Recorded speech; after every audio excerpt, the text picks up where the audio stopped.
SJC drummers, if you look him up, he plays with his feet. Oh, wow. He literally puts 2 sticks in his feet because he doesn't have arms, and he plays incredible. Like, if you look it up on YouTube or the SJC site, and absolutely, I mean, I've even played with some artists that are deaf. Yeah. And it's just, you feel it. Yep. You feel it. But like, that's all it's about, is about feeling it, you know? Yeah, he was, I feel like he was born with it. I would sing to him, he would start moving. And then he didn't last too long in my belly. He was born in 25 weeks, he was only 1 pound. He was my miracle baby. That's a miracle. Yeah, this is my boy, so we're super excited to be here. Thanks so much for your time today and sharing your talent. That's super inspiring. I mean, that story is inspiring. Totally. He's my inspiration for sure.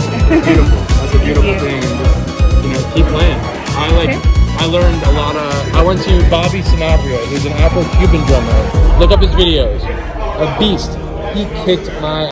I went and learned, and it was so out of my element. My foot's playing a cowbell, remote cowbell, doing a clave, and Wow. it was incredible to learn all that stuff. And Bobby Sanabria, he's a Grammy Award-winning Afro-Cuban percussion, drum set. He was one of the best teachers I've ever had because it was so out of my wheelhouse. Yeah, totally. And I would show up, and if I didn't learn what he told me to go home and practice, he would send me home. It was like that strict, and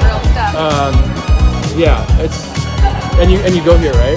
That's awesome. Well, Been here since it opened, and we came by. It was supposed to open in July when we came by. It was still a shell of a building. It was a whole permitting issue. And we were like, open.